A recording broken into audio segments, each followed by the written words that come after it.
Hello friends, welcome back to my channel success PSC. ഇന്ന് നമ്മൾ discuss ചെയ്യാൻ പോകുന്നത് 7ാം ക്ലാസ്സിലെ ഒന്നാമത്തെ ചാപ്റ്ററായ മധ്യകാല ഇന്ത്യ. എല്ലാവർക്കും ഒരിക്കൽ കൂടി ഞങ്ങളുടെ ചാനലിലേക്ക് സ്വാഗതം. ആദ്യം തന്നെ നമുക്ക് ചെങ്കോട്ട എന്താണെന്ന് നോക്കാം. മുഗൾ ഭരണാധികാരിയായിരുന്ന ഷാജഹാനാണ് ചെങ്കോട്ട നിർമ്മിച്ചത്. മുഗൾ ഭരണാധികാരിയായിരുന്ന ഷാജഹാനാണ് ചെങ്കോട്ട നിർമ്മിച്ചത്. സ്വാതന്ത്ര്യദിനത്തിൽ പ്രധാനമന്ത്രി ദേശീയ പതാക ഉയർത്തുന്നത് ചെങ്കോട്ടയിലാണ്. സ്വാതന്ത്ര്യദിനത്തിൽ പ്രധാനമന്ത്രി ദേശീയ പതാക ഉയർത്തുന്നത് ചെങ്കോട്ടയിലാണ്. ചുവന്ന മണൽക്കല്ല് ഉപയോഗിച്ച് നിർമ്മിച്ചതിനാൽ ഈ ചരിത്ര സ്മാരകം ലാൽ കിയ എന്ന പേരിൽ അറിയപ്പെടുന്നു. ചുവന്ന മണൽക്കല്ല് ഉപയോഗിച്ച് നിർമ്മിച്ചതിനാൽ ഈ ചരിത്ര സ്മാരകം ലാൽ കിയ എന്ന പേരിൽ അറിയപ്പെടുന്നു. ഡൽഹിയിൽ സ്ഥിതി ചെയ്യുന്ന ചെങ്കോട്ട 2007 ലോക പൈതൃക പട്ടികയിൽ ഇടം നേടി. 2007 ലോക പൈതൃക പട്ടികയിൽ ഇടം നേടുന്നത്. ഇപ്പോഴത്തെ 500 രൂപ നോട്ടിൽ കാണപ്പെടുന്ന ചിത്രം ചെങ്കോട്ടയുടേതാണ്. ചെങ്കോട്ടയെക്കുറിച്ച് ഒരിക്കൽ കൂടി പറയാം. സ്വാതന്ത്ര്യദിനത്തിൽ പ്രധാനമന്ത്രി ദേശീയ പതാക ഉയർത്തുന്നത് ചെങ്കോട്ടയിലാണ്. മുഗൾ ഭരണാധികാരിയായിരുന്ന ഷാജഹാനാണിത് നിർമ്മിച്ചിരിക്കുന്നത്. ചുവന്ന കല്ല് ഉപയോഗിച്ച് നിർമ്മിച്ചതിനാൽ ഈ ചരിത്ര സ്മാരകം ലാൽ കിയ എന്ന പേരിൽ അറിയപ്പെടുന്നു. ഡൽഹിയിൽ സ്ഥിതി ചെയ്യുന്ന ചെങ്കോട്ട 2007 ലോക പൈതൃക പട്ടികയിൽ ഇടം നേടി. ഇപ്പോഴത്തെ 500 രൂപ നോട്ടിൽ കാണുന്ന ചിത്രം ചെങ്കോട്ടയുടേതാണ്. മുഗൾ ഭരണം സ്ഥാപിച്ചത് ബാബറാണ്. ആരാണ് മുഗൾ ഭരണം സ്ഥാപിച്ചത്? ബാബർ. 1526 മുഗൾ ഭരണം സ്ഥാപിക്കുന്നത്. 1526 മുഗൾ ഭരണം സ്ഥാപിച്ചത് ബാബറാണ്. 1857 വരെയാണ് ഡൽഹി കേന്ദ്രമാക്കി മുഗൾ ഭരണാധികാരികൾ ഭരിച്ചത്. 1857 വരെയാണ് ഡൽഹി കേന്ദ്രമാക്കി മുഗൾ ഭരണാധികാരികൾ ഭരിച്ചത്. മുഗൾ ഭരണം സ്ഥാപിച്ചത് ആരാണ്? ബാബറാണ്.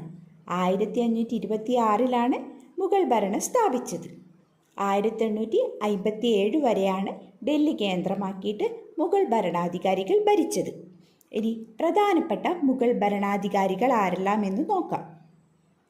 ബാബർ, ഹുമയൂൺ, അക്ബർ, ജഹാംഗീർ, ഷാജഹാൻ, ഔറംഗസേബ് ഇവരാണ് മുഗൾ ഭരണാധികാരികൾ. ആരൊക്കെയാണ്? ബാബർ, ഹുമയൂൺ, അക്ബർ, ജഹാംഗീർ, ഷാജഹാൻ, ഔറംഗസേബ്. അപ്പോൾ ബാബറുടെ കാലഘട്ടം എന്ന് പറയുന്നത് 1526 മുതൽ 1530 വരെയാണ്. 1526 ടു 1530. ഹുമയൂൺ ആണെങ്കിൽ 1530 മുതൽ 1540 വരെ. പിന്നെ അക്ബർ ആണെങ്കിൽ 1556 1605. അക്ബർ 1556 1805. ജഹാംഗീർ 1605 മുതൽ 1627 വരെ. ജഹാംഗീർ 1605 മുതൽ 1627 വരെ. ഷാജഹാൻ 1628 മുതൽ 1658 വരെ. ഷാജഹാൻ 1628 മുതൽ 1658 വരെ. ഔറംഗസേബ് 1658 മുതൽ 1777 വരെയാണ് ആര്? നമ്മുടെ ഔറംഗസേബ് ഭരിക്കുന്നത്. അടുത്തതായി നമുക്ക് പാനിപ്പത്ത് യുദ്ധം. ലോധി വംശത്തിലെ അവസാനത്തെ ഭരണാധികാരിയായ ഇബ്രാഹിം ലോധിയും കാബൂളിലെ ഭരണാധികാരിയായിരുന്ന ബാബറും 1526 ഹരിയാനയിലെ പാനിപ്പത്തിൽ വച്ച് ഏറ്റുമുട്ടി. ചരിത്രത്തിൽ ഇതിനെ ഒന്നാം പാനിപ്പത്ത് എന്ന് വിശേഷിപ്പിക്കുന്നു. എന്താണ്? ലോധി വംശത്തിലെ അവസാനത്തെ ഭരണാധികാരിയായ ഇബ്രാഹിം ലോധി. ലോധി വംശത്തിലെ അവസാനത്തെ ഭരണാധികാരിയായിരുന്ന ഇബ്രാഹിം ലോധി. കാബൂളിലെ ഭരണാധികാരി ആരായിരുന്നു? ബാബർ. ബാബറും തമ്മിൽ 1526 ഹരിയാനയിലെ പാനിപ്പത്തിൽ വെച്ച് ഏറ്റുമുട്ടി. എവിടെ വെച്ചാണ് ഏറ്റുമുട്ടുന്നത്? ഹരിയാനയിലെ പാനിപ്പത്തിൽ വെച്ച്. ചരിത്രത്തിൽ ഇതിനെ ഒന്നാം പാനിപ്പത്ത് എന്ന് വിശേഷിപ്പിക്കുന്നു. ചരിത്രത്തിൽ ഈ യുദ്ധത്തെ ഒന്നാം പാനിപ്പത്ത് യുദ്ധം എന്ന് വിശേഷിപ്പിക്കുന്നു. ഈ യുദ്ധത്തിലൂടെയാണ് ബാബർ ഇന്ത്യയിൽ മുഗൾ ഭരണം സ്ഥാപിച്ചത്. ബാബർ ഏത് യുദ്ധത്തിലൂടെയാണ് ഇന്ത്യയിൽ മുഗൾ ഭരണം സ്ഥാപിച്ചത്? പാനിപ്പത്ത് യുദ്ധത്തിലേക്കൂടെയാണ് ബാബർ മുഗൾ ഭരണത്തിന് ഇന്ത്യയിൽ തുടക്കം കുറിക്കുന്നത്. 1526 പാനിപ്പത്തിൽ വെച്ചിട്ട് ലോധി വംശത്തിലെ അവസാനത്തെ ഭരണാധികാരിയായിരുന്ന ഇബ്രഹാം ലോധിയും കാബൂളിലെ ഭരണാധികാരിയായ ബാബറും തമ്മിലാണ് യുദ്ധം നടക്കുന്നത്. മനസ്സിലായല്ലോ എല്ലാവർക്കും? ഇനി നമുക്ക് 1575 ഫത്തേപൂർ സിക്രിയിൽ അക്ബർ ഇബാദത്ത് ഖാന പണി കഴിപ്പിച്ചു. അക്ബർ പണി കഴിപ്പിച്ചതാണ് എന്തെന്ന്? ഇബാദത്ത് ഖാന. വിവിധ മതങ്ങളിലെ പണ്ഡിതരും പ്രമുഖരും ഇവിടെ ഒത്തുചേർന്നു. എല്ലാ മതങ്ങളുടെയും നല്ല വശങ്ങൾ കോർത്തിണക്കി അക്ബർ രൂപം കൊടുത്ത ദർശനമാണ് ദിൻ ഇലാഹി. ദിൻ ഇലാഹി രൂപം കൊടുത്തത് ആരാണ്? അക്ബർ. എല്ലാവർക്കും സമാധാനം അഥവാ സുൽഹി കുൽ എന്നാണ് ഈ ദർശനത്തിൻ്റെ കാതൽ. എന്താണ് ദിൻ ഇലാഹി എന്ന് പറഞ്ഞാൽ? സുൽഹി കുൽ എന്നതാണ്, എല്ലാവർക്കും സമാധാനം. ജസിയ എന്ന മതനികുതി നിർത്തലാക്കിയത് അക്ബറാണ്. ജസിയ നിർത്തലാക്കിയ ഭരണാധികാരി ആരാണ്? അക്ബർ. ജസിയ എന്ന് പറയുന്നത് ഒരു മതനികുതിയാണ്. ജസിയ എന്ന മതനികുതി നിർത്തലാക്കിയത് അക്ബറാണ്. രാജ തോഡർമാർ, രാജ മാൻസിംഗ്, രാജ ഭഗവന്ത് ദാസ്, ബീർബൽ എന്നീ അക്ബർ ചക്രവർത്തിയുടെ രാജസദസ്സിൽ ഉന്നത സ്ഥാനം വഹിച്ചിരുന്ന പ്രധാനികളാണ്. ആരുടെ സദസ്സിലാണ്? അക്ബർ ചക്രവർത്തിയുടെ. ആരൊക്കെ? രാജ തോഡർമാർ, രാജ മാൻസിംഗ്, രാജ ഭഗവന്ത് ദാസ്, ബീർബൽ. ഇവർ അക്ബർ ചക്രവർത്തിയുടെ സദസ്സിൽ ഉന്നത സ്ഥാനം വഹിച്ചവരാണ്. ഇനി ജഹാംഗീറിൻ്റെ ഓർമ്മക്കുറിപ്പാണ് തുസുക്കി ജഹാംഗീറി. ജഹാംഗീറിൻ്റെത് തുസുക്കി ജഹാംഗീറി. അക്ബർ നടപ്പിലാക്കിയ സൈനിക സമ്പ്രദായമാണ് മാൻസബ്ദാരി. അക്ബർ നടപ്പിലാക്കിയ സൈനിക സമ്പ്രദായമാണ് മാൻസബ്ദാരി. ഭരണകാര്യത്തിനായി അക്ബർ സ്വീകരിച്ച ഭരണക്രമമാണ് സുബാ സർക്കാർ പർഗാന ഗ്രാമം. സുബാ സർക്കാർ പർഗാന ഗ്രാമം. അക്ബർ ഭരണ സൗകര്യത്തിനായിട്ടുണ്ടാക്കിയിരുന്ന ഭരണക്രമമാണ് സുബാ സർക്കാർ പർഗാന ഗ്രാമം എന്നിവ.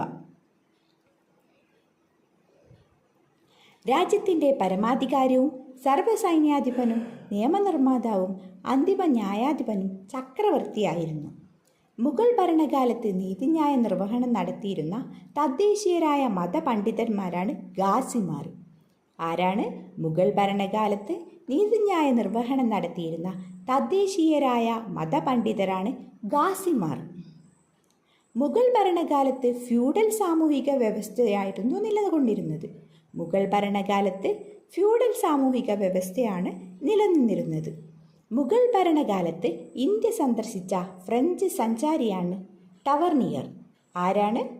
മുഗൾ ഭരണകാലത്ത് ഇന്ത്യ സന്ദർശിച്ച ഫ്രഞ്ച് സഞ്ചാരിയാണ് ടവർണിയർ. മുഗൾ ഭരണകാലത്ത് ഇന്ത്യ സന്ദർശിച്ച ഇംഗ്ലീഷുകാരനാണ് മാസ്റ്റർ റാൽഫ് ഫിച്ച്. ആരാണ്? മുഗൾ ഭരണകാലത്ത് ഇന്ത്യ സന്ദർശിച്ച ഇംഗ്ലീഷുകാരൻ ചോദിച്ചു കഴിഞ്ഞാൽ ആരാണ്? Master Ralph Fitch. Aini Akbari Akbarnama എഴുതിയത് അബുൾ ഫസൽ. ഐനി അക്ബരി അക്ബർനാമ എഴുതിയത് അബുൾ ഫസൽ. ആരാണ്? ഐനി അക്ബരിയും അക്ബർനാമ എഴുതിയത് അബുൾ ഫസൽ. മുഗൾ ഭരണകാലത്തെ മുഖ്യ ചരിത്രകാരനായിരുന്നു അബുൾ ഫസൽ. അക്ബറിൻ്റെ ഉപദേശകനും ജീവചരിത്രകാരനുമായിരുന്നു ഇദ്ദേഹം. വിദേശ ചരക്കുകളുടെ പ്രവേശന കവാടമായിരുന്നു ഗുജറാത്ത്. എന്താണ്? അക്ബറിൻ്റെ ഉപദേശകനും ജീവചരിത്രകാരനുമായിരുന്നു അബുൾ ഫസൽ. ഇദ്ദേഹം ആരായിരുന്നു? മുഗൾ ഭരണകാലത്തെ മുഖ്യ ചരിത്രകാരനായിരുന്നു. ഐനി അക്ബരി അക്ബർനാമ എഴുതിയത് അബുൾ ഫസൽ. നമുക്ക് വിദേശ ചരക്കുകളുടെ പ്രവേശന കവാടമായിരുന്നു ഗുജറാത്ത്. തുണിത്തരങ്ങൾ, മസ്ലിം പട്ട്, പഞ്ചസാര, അരി തുടങ്ങിയവ കയറ്റുമതി ചെയ്തിരുന്നു. ഇനി പ്രധാനപ്പെട്ട നഗരങ്ങൾ നോക്കാം. ധാക്ക, മുർഷിദാബാദ്, സൂറത്ത്, ലാഹോർ, ആഗ്ര ഇവയായിരുന്നു പ്രധാനപ്പെട്ട നഗരങ്ങൾ. ധാക്ക, മുർഷിദാബാദ്, സൂറത്ത്, ലാഹോർ, ആഗ്ര. ധാക്ക ബംഗ്ലാദേശിലും മുർഷിദാബാദ് ഇന്ത്യയിലും ലാഹോർ പാകിസ്ഥാനിലും സൂറത്ത്, ആഗ്ര ഇന്ത്യയിലും. ഏതൊക്കെയാണ് പ്രധാനപ്പെട്ട നഗരങ്ങൾ? ധാക്ക ബംഗ്ലാദേശ്, മുർഷിദാബാദ് ഇന്ത്യ, ലാഹോർ പാകിസ്ഥാൻ, സൂറത്ത് ആഗ്ര ഇന്ത്യ. ഏതൊക്കെ ഭാഷകൾ കൂട്ടിച്ചേർന്നാണ് ഉറുദു എന്ന ഭാഷ രൂപപ്പെട്ടത്? പേർഷ്യൻ, ഹിന്ദി ഭാഷകൾ കൂടിച്ചേർന്നാണ് ഉറുദു രൂപപ്പെട്ടത്. പേർഷ്യൻ, ഹിന്ദി എന്നീ ഭാഷകൾ കൂടിച്ചേർന്നാണ് ഉറുദു രൂപപ്പെട്ടത്. മധ്യകാലഘട്ടത്തിൽ ദക്ഷിണേന്ത്യയിൽ ഭരണം നടത്തിയ പ്രധാന രാജവംശമാണ് വിജയനഗര സാമ്രാജ്യം. ഇനി നമ്മൾ വിജയനഗര സാമ്രാജ്യത്തെക്കുറിച്ചാണ് പഠിക്കാൻ പോകുന്നത്. മധ്യകാലഘട്ടത്തിൽ ദക്ഷിണേന്ത്യയിൽ ഭരണം നടത്തിയ പ്രധാന രാജവംശമാണ് വിജയനഗര സാമ്രാജ്യം.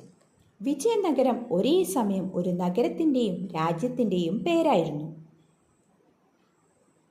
CE 1565 ഈ നഗരം നശിപ്പിക്കപ്പെട്ടു. തുടർന്ന് നൂറ്റാണ്ടുകളിൽ ജനങ്ങളുടെ ഓർമ്മയിൽ ഹംപി എന്ന പേരിൽ നിലനിന്നിരുന്നു. 1565 നമ്മുടെ വിജയനഗരം എന്ത് ചെയ്തു? നശിക്കപ്പെട്ടു. തുടർന്നുള്ള നൂറ്റാണ്ടുകളിൽ ജനങ്ങളുടെ ഓർമ്മയിൽ ഹംപി എന്ന പേരിൽ നിലനിന്നു. ഹംപിയുടെ അവശിഷ്ടങ്ങൾ കണ്ടെത്തിയത് 1800 കേണൽ മക്കിൻസി എന്ന ഇംഗ്ലീഷ് ഈസ്റ്റ് ഇന്ത്യ കമ്പനി ഉദ്യോഗസ്ഥനാണ്. ഹംപിയുടെ അവശിഷ്ടങ്ങൾ കണ്ടെത്തിയത് ആരാണ്? 1800 കേണൽ മക്കൻസിയാണ്. വിജയനഗരത്തിൻ്റെ ചരിത്രത്തിലേക്ക് ഗവേഷകരുടെ ശ്രദ്ധ പതിഞ്ഞത് ഇതിലൂടെയാണ്. ഹരിഹരൻ ബുക്കർ എന്നീ സഹോദരങ്ങളാണ് CE 1336 വിജയനഗരം സ്ഥാപിച്ചത്. ആരൊക്കെയാണ് വിജയനഗരം സ്ഥാപിച്ചത്? ഹരിഹരൻ ബുക്കൻ എന്നീ സഹോദരങ്ങളാണ്. ഹരിഹരനും ബുക്കനും ചേർന്നിട്ട് 1336 വിജയനഗരം സ്ഥാപിച്ചത്. ദക്ഷിണേന്ത്യയിലെ ശക്തവും സമ്പന്നവുമായ രാജ്യമായിരുന്നു വിജയനഗരം. ദക്ഷിണേന്ത്യയിലെ ശക്തവും സമ്പന്നവുമായ രാജ്യമായിരുന്നു വിജയനഗരം. വിജയനഗരത്തിലെ ഏറ്റവും പ്രശസ്തനായ ഭരണാധികാരിയായിരുന്നു കൃഷ്ണദേവരായർ. ആരാണ് വിജയനഗര സാമ്രാജ്യത്തിലെ ഏറ്റവും പ്രശസ്തനായ ഭരണാധികാരി? കൃഷ്ണദേവരായരായിരുന്നു. അദ്ദേഹത്തിൻ്റെ കാലഘട്ടം എന്ന് പറയുന്നത് 1509 മുതൽ 1529 വരെയാണ്. കൃഷ്ണദേവരായരെ കുറിച്ച് പ്രതിപാദിച്ച പോർച്ചുഗീസ് സഞ്ചാരിയാണ് ബാർബോസ. കൃഷ്ണദേവരായരെ കുറിച്ച് പ്രതിപാദിച്ച പോർച്ചുഗീസ് സഞ്ചാരിയാണ് ബാർബോസ.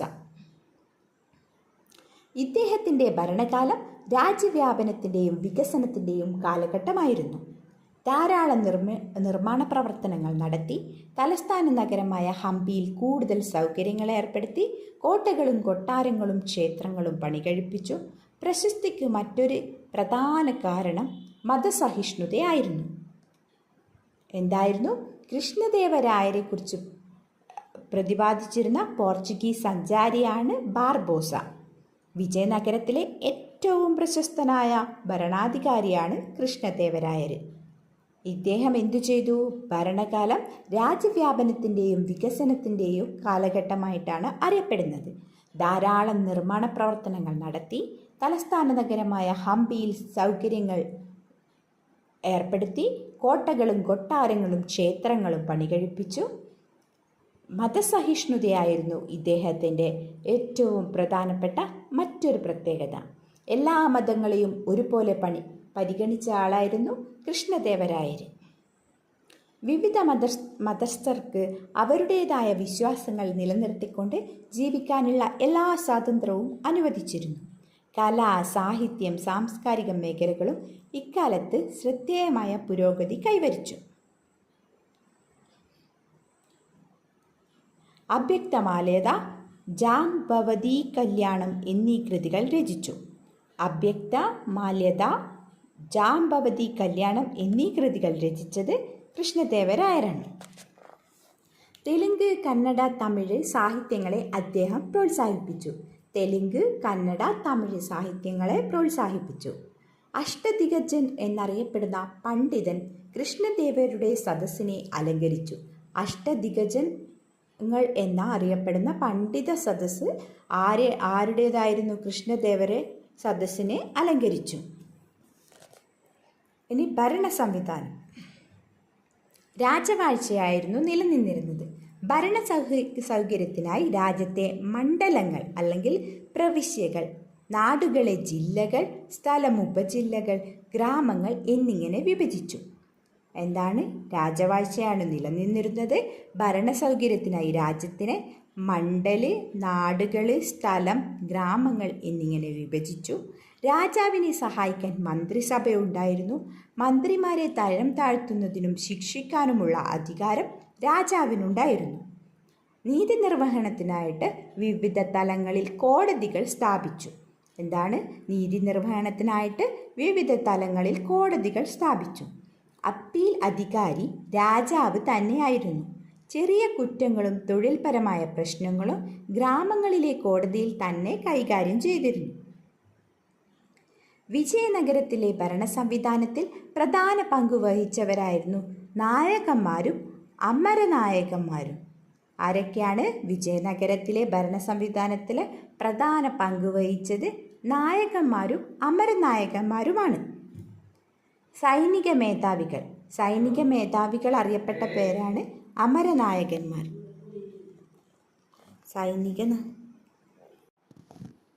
അമരമരക്കാർ എന്നറിയപ്പെടുന്നത് ആരാണ്? സൈനിക മേധാവികളാണ് അമരനായകന്മാർ എന്നറിയപ്പെടുന്നത്. രാജാക്കന്മാർ, ഇവർക്കായി ഭൂപ്രദേശങ്ങൾ അനുവദിച്ചു നൽകിയിരുന്നു. ഈ പ്രദേശങ്ങൾ അമര എന്ന പേരിൽ അറിയപ്പെട്ടു. എന്താണ്? സൈനിക മേധാവികളാണ് അമരനായകന്മാർ എന്നറിയപ്പെട്ടത്. ഇവർക്ക് കൊടുത്തിരുന്ന പ്രദേശങ്ങളെ അമര എന്ന പേരിൽ അറിയപ്പെട്ടു. അമരത്തിൻ്റെ ഭരണം നിർവഹിച്ചത് അമരനായകന്മാരായിരുന്നു. അമരനായകർ രാജാവിന് ഒരു നിശ്ചിത തുക നൽകിയിരുന്നു. ഇവർ ഒരു നിശ്ചിത എണ്ണം കാലാൾ കുതിരകൾ, ആനകൾ എന്നിവയെ നിലനിർത്തിയിരുന്നു. ഈ വ്യവസ്ഥ സംവിധാനം എന്നാണ് വിളിച്ചിരുന്നത്. ഇനി നമുക്ക് സാമൂഹിക സാമ്പത്തിക സ്ഥിതി നോക്കാം. വിവിധ ജാതി മത വിഭാഗങ്ങൾ ഉൾപ്പെട്ടതായിരുന്നു വിജയനഗര സമൂഹം. ബ്രാഹ്മണർക്കായിരുന്നു സമൂഹത്തിൽ മേധാവിത്വം ഉണ്ടായിരുന്നത്. ക്ഷേത്രങ്ങൾക്ക് അനുവദിച്ചിരുന്ന ഭൂമിയിൽ നിന്നുള്ള വരുമാനം ഇവർക്ക് അവകാശപ്പെട്ടതായിരുന്നു. എന്താണ്? ബ്രാഹ്മണരായിരുന്നു സമൂഹത്തിലെ മേധാവിത്വം ഉണ്ടായിരുന്നവർ. അപ്പോൾ ക്ഷേത്രങ്ങളിൽ അനുവദിച്ചിരുന്ന ഭൂമിയിൽ നിന്നുള്ള വരുമാനം ആർക്ക് അവകാശപ്പെട്ടതായിരുന്നു? ബ്രാഹ്മണർക്ക് അവകാശപ്പെട്ടതായിരുന്നു. ക്ഷേത്രത്തിലെ പൂജാതി കർമ്മം, മതപരമായ ചടങ്ങുകൾ തുടങ്ങിയവയ്ക്ക് നേതൃത്വം നൽകിയതും ബ്രാഹ്മണരായിരുന്നു. ക്ഷേത്രത്തിലെ പൂജാധികാര കർമ്മങ്ങൾ, മതപരമായ ചടങ്ങുകൾ തുടങ്ങിയവർക്ക് നേതൃത്വം നൽകിയത് ബ്രാഹ്മണന്മാരായിരുന്നു. കൃഷി, കച്ചവടം, കൈത്തൊഴിലുകൾ തുടങ്ങിയ മേഖലകളിൽ ഏർപ്പെട്ടിരുന്നവർ ആയിരുന്നു സമൂഹത്തിലെ മറ്റു വിഭാഗക്കാർ. കൃഷിയും കച്ചവടവും കൈത്തൊഴിലുമായിരുന്നു മറ്റുള്ള വിഭാഗങ്ങൾ ചെയ്തിരുന്നത്. രാജകൊട്ടാരത്തിൽ രാജകീയ കണക്കുകൾ തയ്യാറാക്കാനും പൂന്തോട്ടം അലങ്കരിക്കാനും രാജാക്കന്മാരും സ്ത്രീകളുടെ സേവനം ഉപയോഗപ്പെടുത്തി. സമ്പന്നരുടെ ഇടയിൽ ബഹുഭാര്യത്വം നിലനിന്നിരുന്നു. സമ്പ്രദായം എന്നിവയും സമൂഹത്തിൽ കാണപ്പെട്ടിരുന്നു. ജനങ്ങളുടെ പ്രധാന തൊഴിൽ കൃഷിയായിരുന്നു. സിൽക്ക്, പരുത്തി വസ്ത്രങ്ങളാണ് സാധാരണയായി ഉപയോഗിച്ചിരുന്നത്. കമലാപുരം കുളവും ഹിരിയ കനാലും തുംഗഭദ്ര നദിക്ക് കുറുകെ കെട്ടിയ അണക്കെട്ടും കാർഷിക മേഖലയെ പുഷ്ടിപ്പെടുത്തി. ഭൂമി സർവേ ചെയ്ത് ഗുണനിലവാരം അനുസരിച്ച് നികുതി നിശ്ചയിച്ചിരുന്നു. ഭൂനികുതി, തൊഴിൽ നികുതി, വീട്ടുനികുതി, വിവിധ തരത്തിലുള്ള ലൈസൻസ്, ഫീസുകൾ, കോടതി ശിക്ഷ അനുസരിച്ചുള്ള പിഴകൾ എന്നിവയായിരുന്നു രാജ്യത്തിൻ്റെ പ്രധാന വരുമാന മാർഗങ്ങൾ.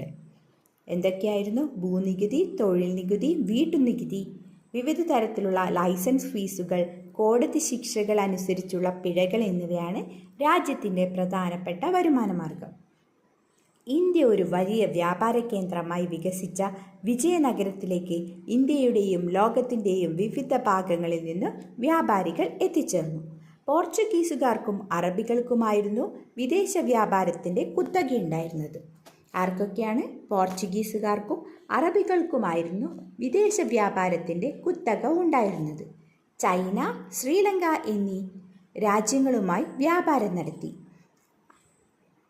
അറേബ്യ, മധ്യേഷ്യ എന്നിവിടങ്ങളിൽ നിന്ന് കൊണ്ടുവന്നിരുന്ന കുതിരകളുടെ കച്ചവടം പ്രധാനമായും നടത്തിയിരുന്നത് അറബികളായിരുന്നു.